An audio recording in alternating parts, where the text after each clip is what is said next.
Assalamualaikum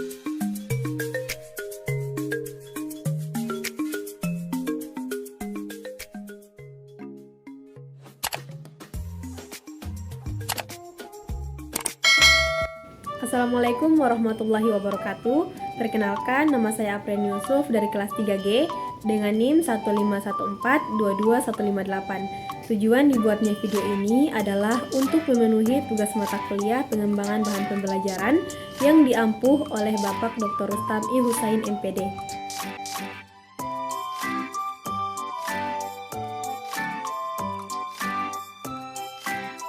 Materi pertama, pengertian bahan pembelajaran di sekolah dasar. Bahan pembelajaran di sekolah dasar merujuk pada semua materi, sumber daya, dan alat yang digunakan untuk mendukung proses pembelajaran di tingkat pendidikan dasar. Bahan pembelajaran ini dirancang khusus untuk memfasilitasi pemahaman dan perkembangan kognitif, sosial, dan emosional siswa dalam berbagai bidang pelajaran. Bahan pembelajaran sekolah dasar dapat berupa buku teks, buku panduan, lembar kerja, lembar kegiatan, permainan edukatif, media pembelajaran berbasis teknologi, dan sumber daya lainnya. Dalam mengembangkan bahan pembelajaran di sekolah dasar, penting bagi kita untuk memperhatikan prinsip-prinsip desain pembelajaran yang efektif. Beberapa prinsip ini meliputi yang pertama, keterpaduan. Bahan pembelajaran harus mengintegrasikan berbagai aspek pembelajaran seperti konsep, keterampilan, dan sikap untuk mendukung pemahaman yang komprehensif. Kedua, aktivitas. Bahan pembelajaran harus mendorong siswa untuk terlibat secara aktif dalam proses pembelajaran melalui berbagai kegiatan seperti diskusi kelompok, eksperimen, permainan peran, dan proyek kolaboratif. Ketiga, keterkaitan. Bahan pembelajaran harus terkait erat dengan pengalaman dan pengetahuan siswa, serta harus relevan dengan kehidupan sehari-hari mereka agar dapat lebih mudah dipahami dan mengaplikasikan konsep dengan lebih baik. Keempat, keberagaman. Bahan pembelajaran harus mencakup berbagai gaya belajar, kebutuhan individual, dan keberagaman siswa untuk memastikan bahwa semua siswa dapat mengakses materi dengan cara yang sesuai bagi mereka. Kelima, penilaian. Bahan pembelajaran harus mencakup instrumen penilaian yang sesuai untuk memantau kemajuan siswa dan memberikan umpan balik yang konstruktif. Materi yang kedua, karakteristik bahan pembelajaran di sekolah dasar. Ada beberapa karakteristik pada anak usia sekolah dasar yang harus diketahui oleh guru agar dapat mengembangkan pembelajaran yang sesuai dengan kebutuhan siswa sekolah dasar. Faktor yang mempengaruhi kegiatan pembelajaran adalah memahami karakteristik siswa. Karakteristik siswa merupakan ciri khusus yang dimiliki oleh masing-masing siswa, baik sebagai individu atau kelompok, sebagai pertimbangan dalam proses pengorganisasian pembelajaran. Yang pertama ada karakteristik pembelajaran di kelas rendah. Anita dan kawan-kawan 2021 mengatakan pembelajaran di kelas rendah dilaksanakan berdasarkan rencana pelajaran atau silabus yang telah dikembangkan oleh guru. Pembelajaran konkret lebih sesuai diberikan pada siswa kelas rendah seperti 1, 2, dan 3 di sekolah dasar. Proses pembelajaran ini harus dirancang oleh guru sehingga kemampuan siswa, bahan ajar, proses belajar, dan sistem penilaian sesuai dengan taraf perkembangan siswa. Hal lain yang harus dipahami yaitu proses belajar harus dikembangkan secara interaktif. Berikut beberapa contoh kegiatan belajar yang dapat dilakukan oleh siswa sekolah dasar di kelas rendah. Yang pertama, menggolongkan peran anggota keluarga. Yang kedua, menerapkan etika dan sopan santun di rumah, sekolah, dan di lingkungan masyarakat. Yang ketiga, menggunakan kosakata geografi untuk menceritakan mengenai tempat. Keempat, menceritakan cara memanfaatkan uang secara sederhana melalui jual beli barang dan menabung. Kelima, melakukan latihan dalam meningkatkan kualitas fisik motorik.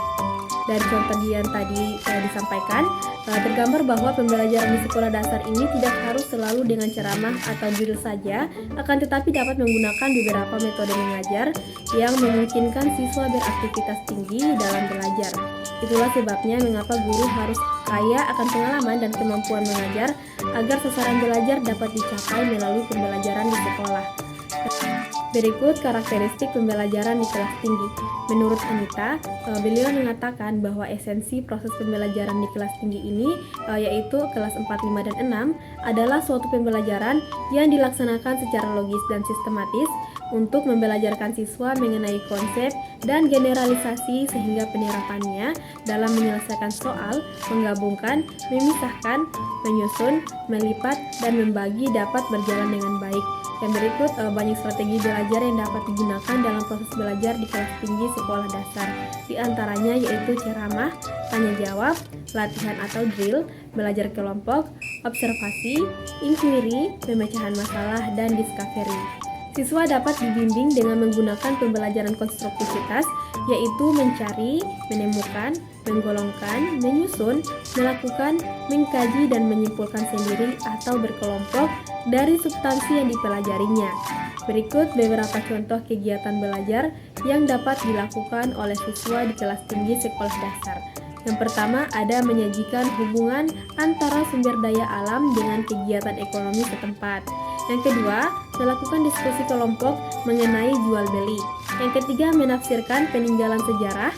Keempat, memperagakan berbagai keterampilan yang dihubungkan dengan keselamatan diri. Yang kelima, mencari, menemukan, memilih informasi dari lingkungan sekitar sekolah. Berdasarkan beberapa contoh tadi, bisa tergambar bahwa pembelajaran di sekolah dasar, khususnya kelas tinggi, banyak menggunakan pembelajaran yang berbasis masalah, menggunakan pendekatan konstruktivitas, melakukan aktivitas menyelidiki, meneliti, dan membandingkan.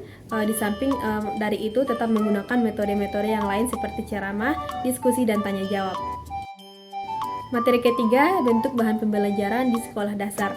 Bahan pembelajaran sekolah dasar dapat didesain dalam beberapa bentuk atau format yang bervariasi sesuai klasifikasi bahan pembelajaran pada unit sebelumnya, yaitu bahan pembelajaran dengan format komponen lengkap dan format komponen tidak lengkap.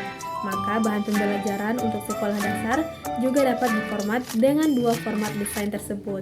Secara garis besar, dalam subunit ini akan diuraikan format bahan pembelajaran dalam bentuk media sederhana, media grafis, media cetak, media audio, media video, dan media berbasis komputer. Mengapa media-media tersebut yang diprioritaskan dalam unit ini? Karena berdasarkan pertimbangan utamanya, karena media-media tersebut sangat mungkin dikembangkan di sekolah dasar dan sifatnya juga alternatif yang mudah untuk dipilih. Pertama, format media sederhana. Sebelum media elektronik berkembang dengan pesat, pembelajaran di sekolah dasar khususnya lebih banyak mengandalkan kepiawaian guru dalam menginformasikan materi pelajaran secara lisan.